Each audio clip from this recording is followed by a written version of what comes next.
Hello students, आज मैं BEd second semester का पेपर 3 जो कि लर्निंग एंड टीचिंग है, इसके सेकंड यूनिट का topic social learning theory of Bandura यानी कि बेंडूरा के द्वारा दिए गए सोशल लर्निंग थ्योरी को आज मैं डिस्कस करूंगी।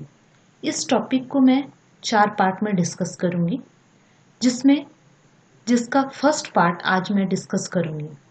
फर्स्ट पार्ट में हम लोग आज इसके इंट्रोडक्शन को देखेंगे, यानी कि सोशल लर्निंग थ्योरी जो कि बेंडूरा के द्वारा दिया गया था, इसके इंट्रोडक्शन को विस्तार पूर्वक हम लोग देखेंगे। तो चलिए आज का वीडियो स्टार्ट करते हैं। बेंडूरा का सामाजिक अधिगम सिद्धांत यानी social learning theory of Bandura, इसकी इंट्रोडक्शन को हम लोग देखते हैं।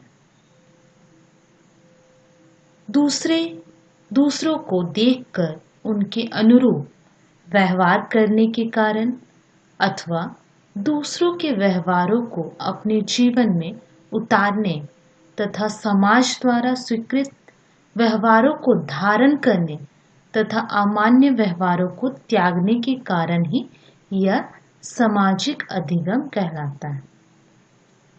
यानी यहाँ सोशल लर्निंग नाम से ही यहाँ स्पष्ट रूप से हमें पता चल रहा है कि सामाजिक रूप से सीखना, यानी जब कोई व्यक्ति समाज में रहने वाले दूसरे लोगों को देखकर उसके अनुरूप व्यवहार करता है, या फिर कह सकते हैं कि दूसरे को देखकर उसके अकॉर्डिंग क्या करता है, बिहेव करता है, या फिर दूसरे लोगों के बिहेव को देखकर वो क्या करता है, अपने लाइफ में उसको उतारता है या अपने लाइफ में उसको अपनाता है, तो वो क्या करता है, सोशल लर्निंग करता है, यानी कि समाज के द्वारा सामाजिक रूप से वो सीखता है। इसके अलावा यदि वो सोसाइटी के द्वारा जो स्वीकृत किए गए जो अच्छे व्यवहार है, या फिर उसको कह सकते हैं अप्रोप्रिएट बिहेवियर है, या फिर इन अप्रोप्रिएट बिहेवियर होते हैं जो उनको छोड़ देता है, तो वो क्या करता है, सोशल लर्निंग करता है, यानी कि सोशल लर्निंग ये कहलाता है। इसके आगे देखते हैं कि इसी सोशल लर्निंग को यानी कि सामाजिक अधिगम को बेंडूरा ने क्या कहा है, बेंडूरा का मॉडल द्वारा व्यवहार में रूपांतरण लाने का सिद्धांत। इसी सोशल लर्निंग को बेंडूरा का मॉडल द्वारा व्यवहार में रूपांतरण लाने का सिद्धांत भी कहा जाता है, यानी कि Bandura theory of behaviour modification through modelling भी इसको कहा जाता है। आगे देखते हैं हम लोग मनोवैज्ञानिकों ने अधिगम के जो सिद्धांत प्रतिपादित किए हैं, उनमें प्रायः जानवरों पर प्रयोग करके सीखने की प्रक्रिया समझने का प्रयास किया गया है। यानी कि यहाँ साफ तौर पे कहा जा रहा है कि जितने भी साइकोलॉजिस्ट हैं, उन्होंने जो भी लर्निंग थ्योरी दिया है, उन्होंने लर्निंग थ्योरी देने के लिए किस पर एक्सपेरिमेंट किया है, प्रायः जानवरों पर एक्सपेरिमेंट किया है। जैसे हम लोगों ने इसके पिछले थ्योरी में देखा था कि पेवलोव और स्किनर का थ्योरी देखा था।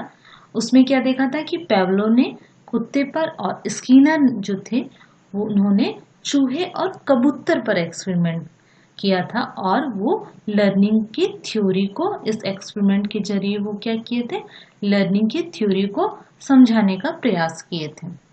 आगे देखते हैं। लेकिन कक्षा की स्थिति में तथा पशुओं पर किए गए प्रयोगों के परिणामों को बालक पर लागू करने में शिक्षक संदेह प्रकट करने लगे हैं। यानी कि जब मनोवैज्ञानिकों के द्वारा जो थ्योरी दिया गया था, जो कि किस पे बेस्ड था, जानवरों पर एक्सपेरिमेंट किया गया था, उन सभी एक्सपेरिमेंट के बाद ये कहा गया, कुछ वैज्ञानिकों ने ये कहा कि क्लासरूम के सिचुएशन में जो जानवरों पर जो भी एक्सपेरिमेंट किया गया है जानवरों पर, उसका जो रिजल्ट निकलता है उसे बच्चों पर लागू करना, या फिर कर सकते हैं बच्चों पर लागू करने के लिए जो टीचर है, उन टीचर के मन में ये संदेह प्रकट हो रहा था कि वो उस पर सही रूप में हो पाएगा कि नहीं, उसका सही परिणाम निकल पाएगा या नहीं अप्लाई करने पर। आगे देखते हैं। शिक्षा शास्त्रियों का विचार है कि बालक अंतःक्रिया द्वारा सीखता है, यानी साथ ही कुछ एडुकेटर्स का भी यही विचार सामने आया। वो क्या कहते थे, जो चाइल्ड होते हैं वे अंतःक्रिया के द्वारा यानी कि इंटरेक्शन के द्वारा बिहेवियर को क्या करते हैं, सीखते हैं। और ये बिहेवियर क्या हो सकता है, ये बिहेवियर एक व्यक्ति या एक समूह के साथ हो सकता है, यानी कि जो भी इंटरेक्शन होगा बच्चे का वो एक व्यक्ति के साथ भी हो सकता है या किसी ग्रुप के साथ भी हो सकता है। आगे देखते हैं। अंतःक्रिया के समय सीखे गए व्यवहार की पुष्टि किस स्थिति में मिलती है यह अधिक महत्वपूर्ण है, यानी कि यहाँ ये भी बात बताई गई है कि ये सबसे ज्यादा इम्पोर्टेंट होती है कि किस सिचुएशन में, बहुत ही ज्यादा इम्पोर्टेंट है कि किस सिचुएशन में लर्निंग बिहेवियर है जो उसकी पुष्टि की गई। और साथ ही ये भी कहा गया है कि इन समस्याओं के समाधान के लिए मनोवैज्ञानिक के द्वारा अध्ययन प्रारंभ किए गए, यानी जो इंटरेक्शन होता है, जो व्यक्ति या चाइल्ड व्यवहार को सीखता है वो किस सिचुएशन में सीखता है, ये बहुत ही इम्पोर्टेंट विषय था। और इन सभी प्रॉब्लम का सॉल्यूशन करने के लिए साइकोलॉजिस्ट ने क्या किया, इस पर स्टडी करना शुरू कर दिया।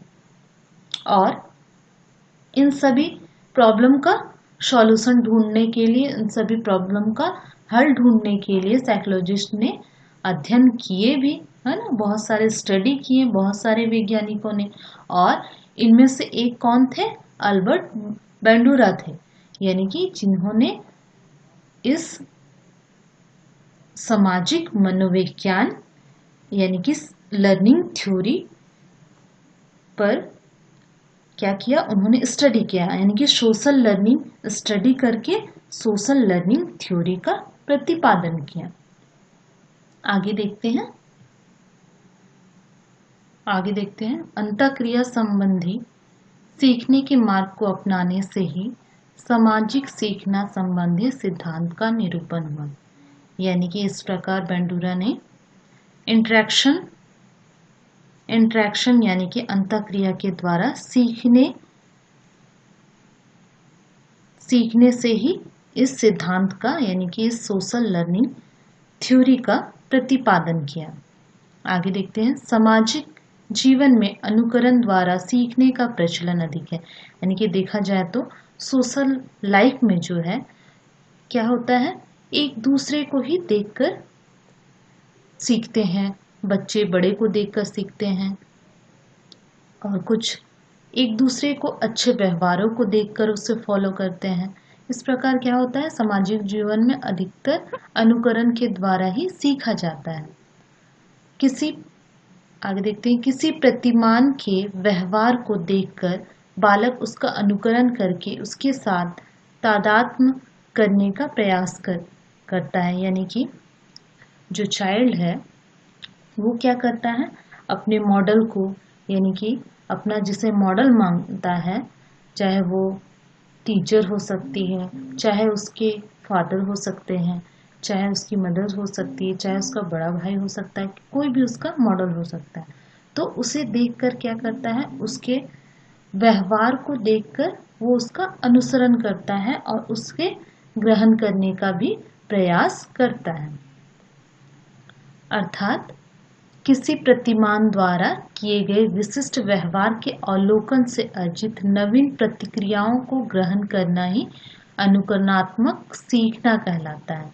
यानी कि यहाँ कहा गया है, जब बच्चा या चाइल्ड किसी भी मॉडल को अपना जिसे मॉडल मानता है, उसे देखकर उस व्यवहार को ऑब्जर्व करके वो नई प्रतिक्रिया देता है, यानी कि नया उसके अनुसार नया कुछ करता है, उसे ग्रहण कर नया कुछ सीखता है, तो उसे ही क्या कहा गया है? अनुकरणात्मक सीखना कहा गया है।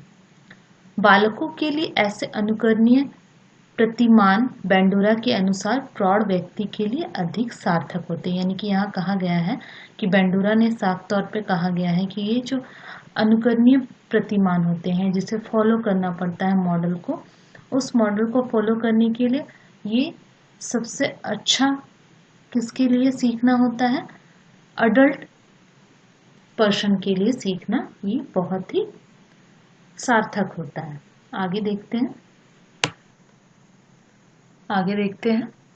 बेंडोरा ने स्पष्ट किया है कि मानव क्रिया में 3 कारकों का प्रभाव हमेशा पड़ता है। यानी कि बेंडोरा ने क्लियरली ये कहा है कि जो मानव की क्रिया होती है, यानी कि मानव इंटरेक्शन करता है या उसकी अंतःक्रिया होती जो है, उस पर 3 कारक मुख्य रूप से इफेक्ट डालते हैं। ये कारक क्या क्या है? पहला तो है बाह्य वातावरण, जिस इन्वायरमेंट में बच्चा सोशल लर्निंग सीखता है, कोई मानव सोशल लर्निंग करता है, तो वहाँ का वातावरण बहुत ही इम्पोर्टेंट होता है, और वहाँ के वातावरण जैसे होंगे उसी प्रकार का वो सीखेगा। सेकंड, आंतरिक घटनाएं या संज्ञानात्मक घटनाएं। यहाँ आंतरिक यानी कि जो बच्चा है उसके इंटरनल में क्या क्या घटनाएं घट रही है, यानी कि वो उनका सोच किस प्रकार का है, उसकी समझने की शक्ति किस प्रकार की है, ये इसका भी प्रभाव पड़ता है। थर्ड है व्यवहार, यानी कि बिहेवियर, किसी के बिहेवियर, वो अगर अच्छा बिहेवियर कर रहा है तो वो अच्छा सीखता है, बच्चे पे अच्छा प्रभाव पड़ता है। अगर वो गलत बिहेवियर कर रहा है उसका मॉडल, तो वो गलत व्यवहार सीखता है। तो इस प्रकार आज हमने बेंडोरा के द्वारा दिए गए सोशल लर्निंग थ्योरी को देखा। इसकी थ्योरी में हम लोगों ने इसके इंट्रोडक्शन पार्ट को देखा है आज। तो नेक्स्ट वीडियो में हम लोग इसके सेकंड वीडियो में इसके एक्सपेरिमेंट जो बेंडोरा के द्वारा किया गया था उसको हम लोग डिस्कस करेंगे विस्तारपूर्वक। Okay, thank you.